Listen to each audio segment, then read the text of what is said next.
Sonawari energies अब देखिए allotment out हो चुका है। अगर आपको मिल गया तो अच्छी बात है, नहीं मिला तो और भी अच्छी बात है, क्योंकि यहाँ पर ना आपके सामने डब्बा बाजार में प्रीमियम अब गिरने लगा है। यस, अब यहाँ पर डब्बा बाजार में जो प्रीमियम हमें देखने को मिल रहा था, एक्सपेक्टेशन थी कि 100% से भी ऊपर की लिस्टिंग होगी, लेकिन नहीं हो रही है।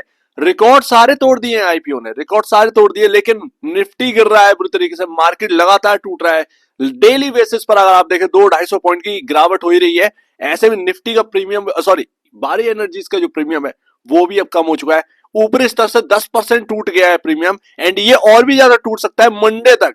अच्छा हुआ कि आपके सामने 2 दिन की छुट्टी है, मंडे को डायरेक्ट लिस्टिंग है, लेकिन फिर भी अगर लिस्टिंग हो भी जाती है तब भी आपको प्रॉब्लम देखने को मिल सकती है। एक और एग्जांपल है दीपक बिल्डर्स का। यहाँ पर आईपीओ चल रहा है, यहाँ पर 40% का प्रीमियम था, 40% का गिरकर 15% रह गया। तो अभी कुछ मत कहिए, वारी जो एनर्जीज का जो प्रीमियम है वो हो सकता है इन 2 दिनों में और ज्यादा कम होता हुआ देखे, मार्केट की वजह से, क्योंकि ये डब्बा बाजार के प्रीमियम है। डब्बा बाजार में इतना प्रीमियम देकर शेयर बाई कर रहे हैं तो वो भी तो कहीं बेचेंगे। तो यानी कि कहीं ना कहीं डब्बा बाजार में डिमांड कम हो रही है, लोग पीछे हट रहे हैं। ऐसे में मिल तो गया है आईपीओ, लेकिन लिस्टिंग कहाँ होगी ये बड़ा देखने वाली बात है। काफी निगेटिव मार्केट की क्लोजिंग हो रही है। एंड एक और जगह पर आपका जो है वो देखने को मिल रहा है, 22 तारीख को यहाँ पर 1375 रुपए का था, 23 तारीख को यहाँ पर आपके सामने 1560 का प्रीमियम देखने को मिल रहा था, 24 तारीख को 1590, एंड 25 तारीख को एक ही दिन में यहाँ पर देखिए 1400 रुपए का प्रीमियम रह गया है। सिर्फ और सिर्फ 1400 रुपए का प्रीमियम, 2903 रुपए पर लिस्टिंग की बात कर रहे हैं। तो यहाँ पर ना अभी डर और बना हुआ है, हो सकता है कि ये प्रीमियम सिर्फ और सिर्फ 50% रह जाए। ठीक है, नेगेटिव नहीं खुलेगा, ये ध्यान रखिएगा, नेगेटिव नहीं खुलेगा, खुलेगा तो पॉजिटिव।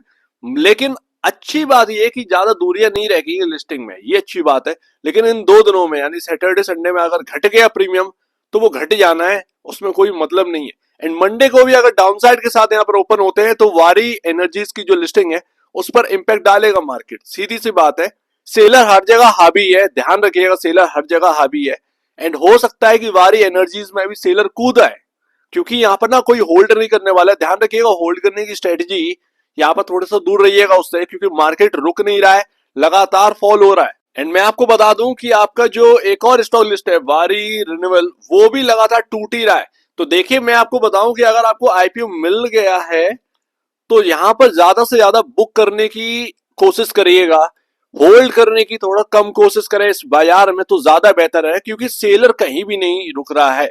एंड यहाँ पर आप हाई प्रीमियम के साथ ओपन होंगे तो सिंपल सी बात है, बिकवाली आ जाएगी बहुत।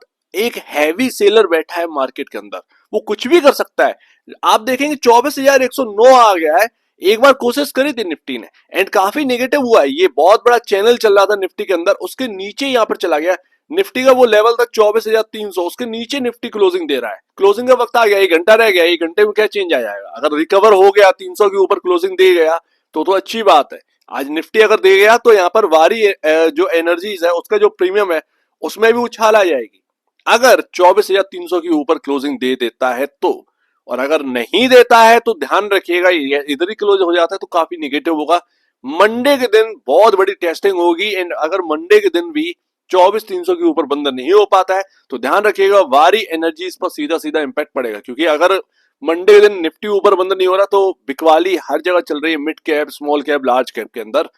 वारी एनर्जीज भी दूर नहीं रहेगा, उसके अंदर भी बिकवाली आने लगेगी। तो ये ध्यान रखिएगा, थोड़ा सा स्ट्रेटजी बनाइएगा इन 2 दिनों में, ज्यादा बेहतर है। अगर आपको आईपीओ मिल गया, नहीं मिला है तो भैया सिंपल सी बात है, टाटा बाय बाय कर दीजिए, दुखी मत करिए अपने आप को। नहीं मिला है छोड़िए, सिंपल सी बात, क्योंकि मार्केट का मूड माहौल कुछ पता नहीं है, प्रीमियम का कुछ भरोसा नहीं। तो इन 2 दिनों में नजर रखिएगा जीएमपी में क्या यहाँ पर जो है ना आती है भैया उछाल या गिरावट, क्योंकि 90% 10% टूट जाना ये कोई आम बात नहीं है। प्रीमियम अच्छा खासा मिल रहा था, सब्सक्रिप्शन अच्छा खासा था, तो यहाँ पर ध्यान रखिएगा।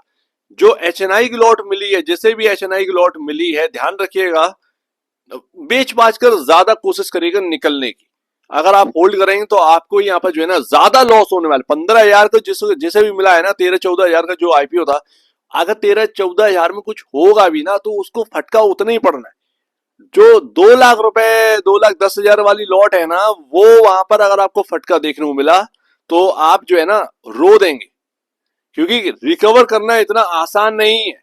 एंड वैसे भी मैं आपको बताऊं, ये वारी एनर्जीज हुआ, ये प्रीमियर एनर्जीज हुआ, ये काफी हाई वैल्यूएशन पर घूम रहे हैं। तो ये ध्यान रखिएगा, कोई सस्ती वैल्यू पर नहीं है ये स्टॉक, महंगी वैल्यू पर है। प्रीमियम एनर्जीज तो और भी ज्यादा है, जब से बोला है तब से टूट ही रहा है वो, जब से मैंने आपको कंपेयर करके दिखाया है। तो ध्यान रखिएगा, आपके सामने आईपीओ है, जो भी करना है स्टडी बना लीजिए 2 दिनों में, जीएमपी वगैरह वगैरह देखकर ध्यान रखिएगा। एंड मंडे को ध्यान रखिएगा, अगर मार्केट ऊपर क्लोजिंग दे रहा है 24,300 के ऊपर तो यहाँ पर पॉजिटिव रहना है, अगर नहीं दे रहा है तो भाई यहाँ पर जो है ना अपना जो तय कर रखा है, स्टडी बना रखी है, उस हिसाब से चलना है। सिंपल सी बात है। सो उम्मीद है काफी कुछ आपको समझ में आया होगा।